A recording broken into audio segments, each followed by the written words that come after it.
Tennessee's been on a 4-a-week pace with commitments over the last 3 weeks. So if you're doing the math, that is 12 commitments in the last 3 weeks, which is huge for Tennessee. So we'll go chronologically with everybody that committed last week, starting with Javonte Smith, the 3-star athlete out of Jackson Northside in Jackson, Tennessee. Jordan, your thoughts on Javonte Smith?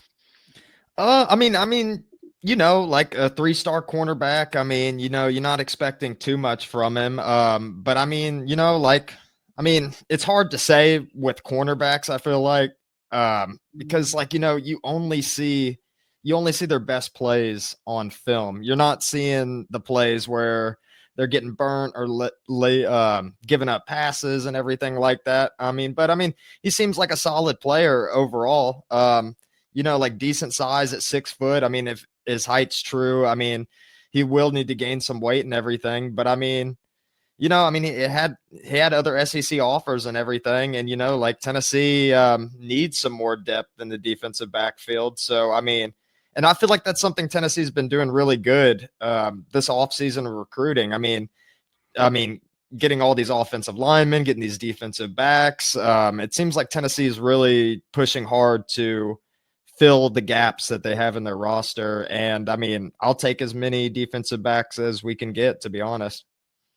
Yeah, so looking at what he did, he plays all 3 phases of the game. They use him as a receiver, defensive back, and a punt returner as well at Jackson Northside. And honestly, and maybe this is just a comparison as the thief of joy thing coming from me, but it just didn't stand out the same way as like Zay Anderson or Legend Bay did on the tape. I didn't see that kind of a quickness out of him.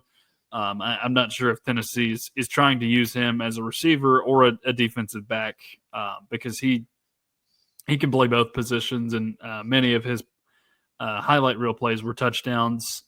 And West Tennessee, occasionally you find hidden gems outside of Memphis, and there's some pretty notable ones within the last 30 years. For example, Al Wilson, Trey Smith, Ramon Foster are some big names from that part of the world. But overall, it's just a lot of diamonds in the rough that you find out there. It's just not a place where you find a ton of great recruits outside of Memphis for the most part.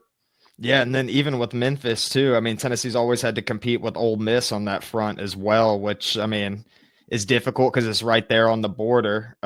Especially like Ole Miss's like talent as of late under Lane Kiffin. Love him or hate him, he is a pretty good ball coach at the end of the day.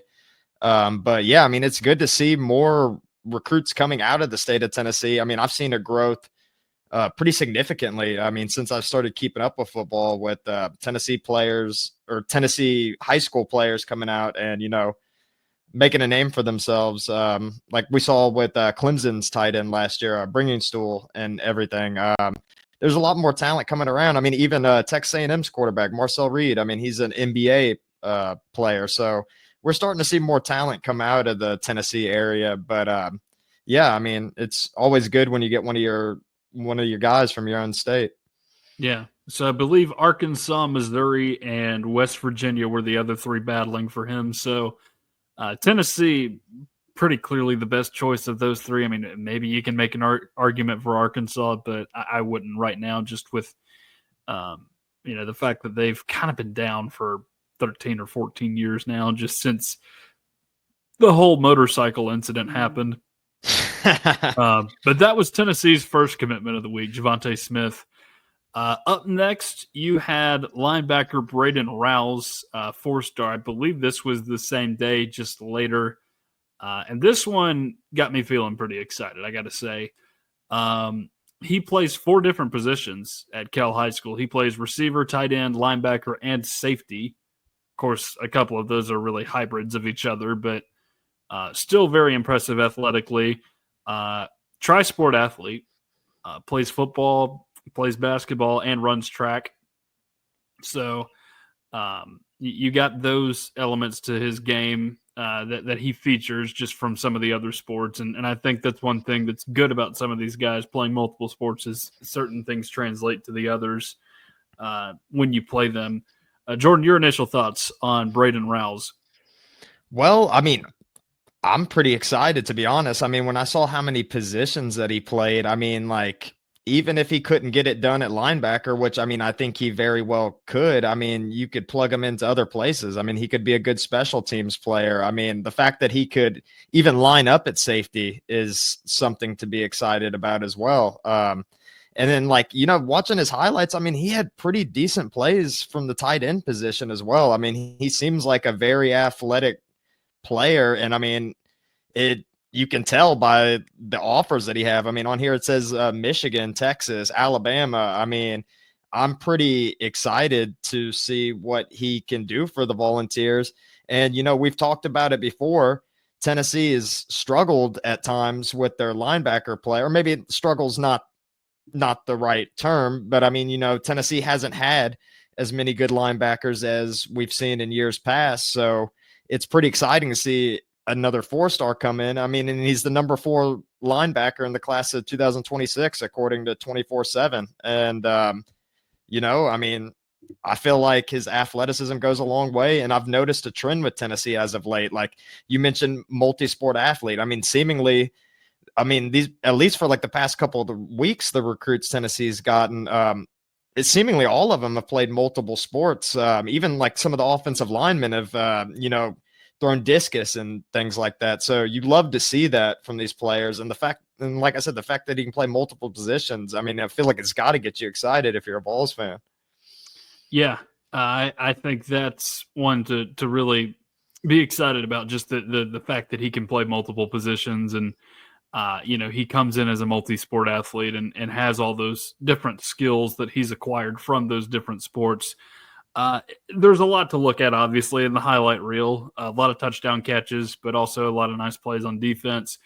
If we had to just condense it down to what he does at linebacker, I would say his most impressive part of his game at linebacker would be his pass coverage. Just because I think we've said it earlier. Tennessee has had some struggles at linebacker, just, keeping up with guys in the pass game, getting beat a lot of times. I don't think that's a problem with Braden Rouse. And, he's coming from an area in Marietta, Georgia, where they're full of high school football talent. So I think he's going to be going up against some really good players in high school to get him ready for college. So I think that really stands out about his game. And I think something that even Tennessee's linebackers right now, like Arion Carter, I think back to that play against who was it, Arkansas last season, where Tennessee had him pinned in the end zone, and then Taylon Green just throws a screen pass to Jaquindon Jackson, and he runs for like 30 yards to get back the first down. I think Rouse is good about getting the proper angles and pass coverage, which is something that I do think Tennessee is even missing with this current group of linebackers. Yeah, I mean, it's exciting to see a linebacker that can drop back in coverage. And I mean, he notched a lot of tackles last season too. I mean, I'm reading here right now, he had 111, 15 for loss, 3.5 sacks, an interception. I mean, and when I was doing research for this, I saw that Tennessee, believe it or not, has not had a tackle or not had a defensive player with more than 80 tackles since Josh Heupel's first season in 2021. I know Tennessee was more of a high tempo or quick tempoed offense back then, and it kind of slowed down a little bit. So I'm sure the numbers are inflated just a tad. But I mean, it would be nice to get some players with some more tackles here and, to like cover the field as much as possible. And I think Rouse can be a pretty good player for Tennessee. So that is, of course, commit number 2 of last week for Tennessee. You had Javonte Smith and Braden Rouse both committing, I believe, on Tuesday. It would have been Tuesday. So Wednesday, you had another commitment, and that was Joel Combe, who is actually Braden Rouse's teammate. He is a 3-star safety, two-way guy. They use him as a receiver and a safety. And he's, of course, is a 3-star, so he's not going to stand out nearly as much. But oddly, Jordan, and I've seen other people say this too. I think his receiver highlights were actually more eye catching than what he was doing at safety. Well, I actually didn't get as much of a chance to watch his highlights, but I mean, that's got me excited for sure. I mean, especially with what Tennessee's planning on doing with Boo Carter this season. I mean, we might be heading into a different direction of college football thanks to Travis Hunter.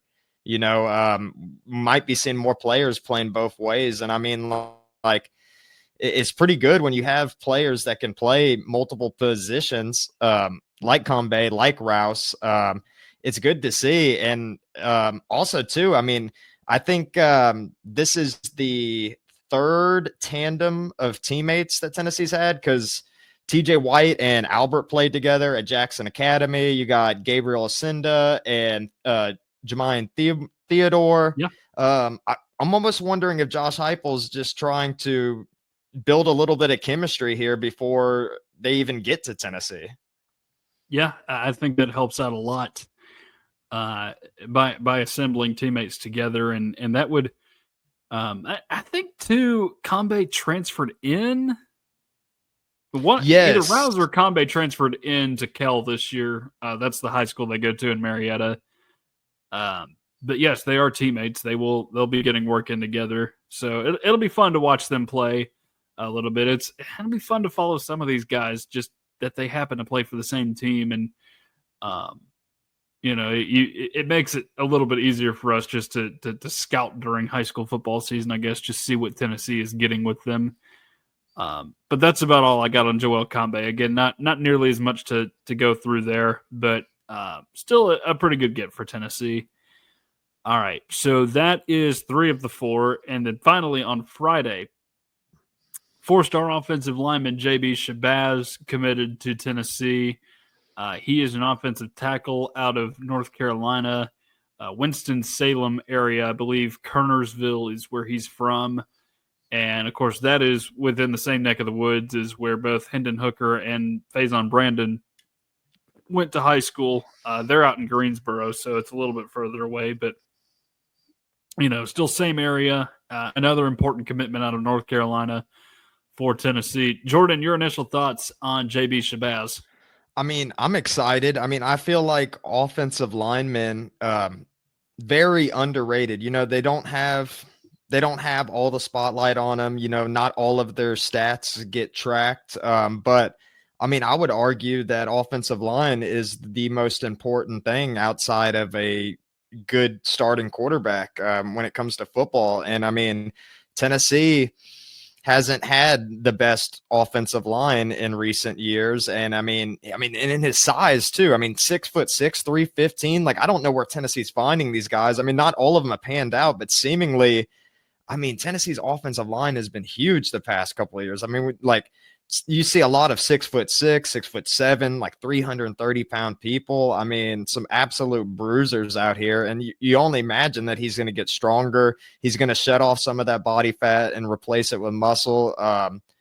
I'm pretty excited about him. And look in his offer list too. I mean, Tennessee's biggest competition in this recruiting trail is Ohio State, and they just won the national championship this year, and they knocked Tennessee out of the playoffs. It's pretty nice seeing another talented offensive lineman coming to Tennessee. I mean, I feel like it's a good sign of things to come. Yeah, I was wondering if South Carolina was going to be able to get him over Tennessee, but that was not the case. Although a lot of services did have Shabazz committing to South Carolina over Tennessee, but evidently that was not the case. As far as my observations on J.B. Shabazz, I did get to watch his film earlier today. Was traveling over the weekend, so didn't have an opportunity to do that. But the big thing that stands out to me, a couple things. One, and you mentioned it, Jordan, his size. He really does stand out on tape, as you would expect some offensive linemen to. But 6'6", 315 before your senior year of high school is pretty impressive, even if you're an outside offensive lineman playing tackle. And then other thing, too, is he's a finisher. He just wants to take you out of the play as much as possible. And I think, obviously, he's going to be going up against much bigger defensive linemen in the SEC. But North Carolina, is a very, very underrated recruiting state, I think. We always talk about Georgia, Florida, Texas, California when it comes to the big football recruiting states. The thing with North Carolina is there's no SEC football there, so it's really just Tennessee and South Carolina and the SEC competing for those guys. And then obviously Clemson, with its run of success, has been able to tap into it lately. But Clemson didn't get those guys if Tennessee wasn't down for that long of a period. So that's long been an important recruiting ground. You can name all kinds of famous Tennessee players that are from North Carolina, and obviously huge for Tennessee to get another one out of North Carolina. So those are all the commitments from last week. So that, I believe, increases the number to 21 on just for the class as a whole. So you've now got 3 offensive linemen as a result of this. Of course, Gabriel Ascenda is the 5-star, also playing tackle, and then Edward Baker from up there in Maryland. Javonte Smith, what are they listing him as? He's an athlete in the class, at least according to one recruiting service. But you could obviously play him at corner as well. So you could either say 3 receivers, 2 corners, with Javonte Smith committing. Linebackers, you are now up to 3, 2 of which are 4-stars. And by the way, I didn't mention this earlier with Braden Rowles, but he now makes 2 of the top 5 linebackers in this class committed to Tennessee. Of course, the other being TJ White. And that is 6 total 4-stars that William Inge has recruited since he was named linebackers coach here at Tennessee. So really impressive development from a group that was, not nearly as strong in the past, just at the beginning of the Josh Heupel era. So good on them for doing that. And with Combe, you're now up to 3 safeties in your class. Of course, KJ McLean and Luke Thompson are your 2 other safeties. So positive developments for Tennessee there in the recruiting world. And there's a potential for more down the road, potentially as early as Wednesday. Kamari Blair set his commitment date finally on Sunday. He will be committing on Wednesday. Looking like Ole Miss made a little bit of a late push there. So it's Ole Miss, South Carolina, and Tennessee going at it right now for Kamari Blair. He is, of course, from Clarksville, 4-star offensive tackle, so would be a big get for Tennessee, even though you've already got some offensive line prospects committed. As far as other guys, I don't know of many other commitment dates. There are 2 other fairly well-known developments just in the recruiting world in terms of guys narrowing down their decisions. Well, really only one, I should say. The other one happened a couple weeks ago with Joel Wyatt pushing back his commitment date. And I don't think he's between just Tennessee and Vandy anymore. I think there may be some others entering the picture. But yesterday, Darius Gray, interior offensive lineman out of Virginia, he's a 5-star, by the way, top-rated interior offensive lineman in the class, put Tennessee in his top 5 along with both the South Carolina schools, Clemson and South Carolina, and then LSU and Ohio State. So no commitment date just yet on that one, but would be a huge fish for Tennessee to get. And then, of course, still no running back in the class for Tennessee just yet. Savion Hyder has teased his commitment date, but has still yet to make any kind of official announcements on it. Yeah, and has there been any crystal ball predictions or anything for Hyder? I've not seen any. I know he said something a few weeks ago because On3 did one of their little interviews with Steve Wiltfong, and they're like, he's really leaning heavy toward Ohio State. And then Savion quote tweeted it and was like, I hadn't said anything.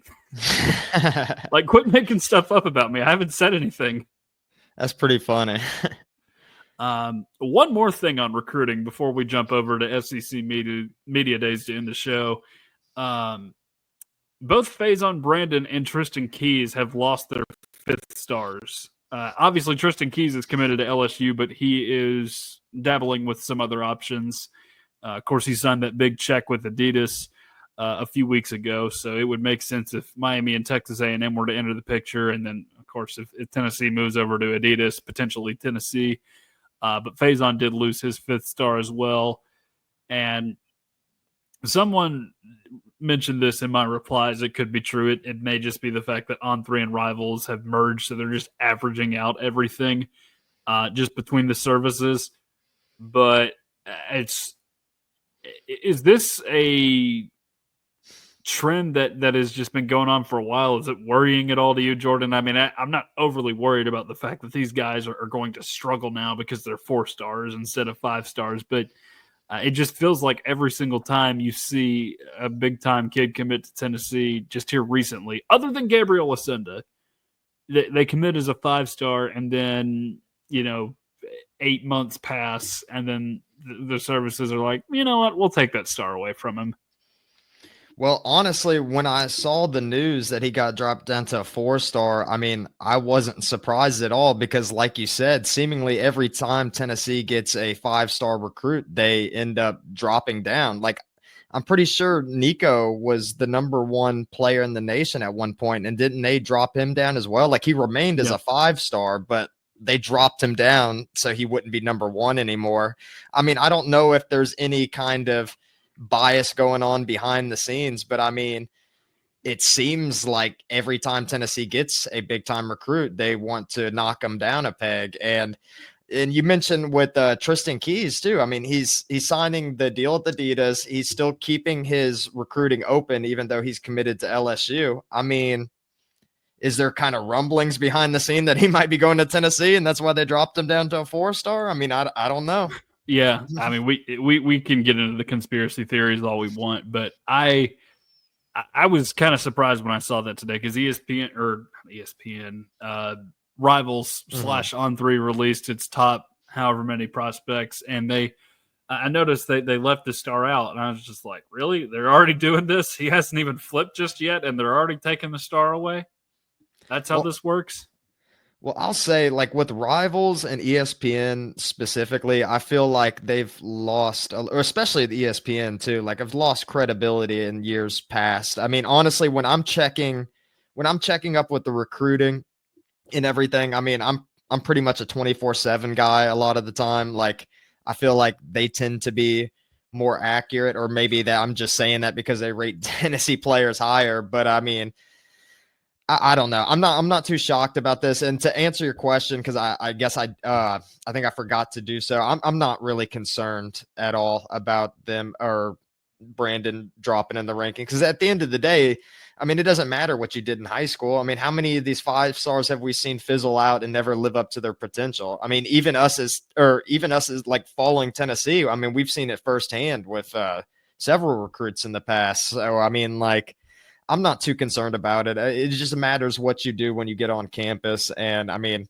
I think that Faison Brandon, seemingly he seems to have a good head on his shoulders. I mean, I'm not really concerned at all. I would be concerned if he decommitted from Tennessee, but I mean, the fact that he dropped to a 4-star, nah, I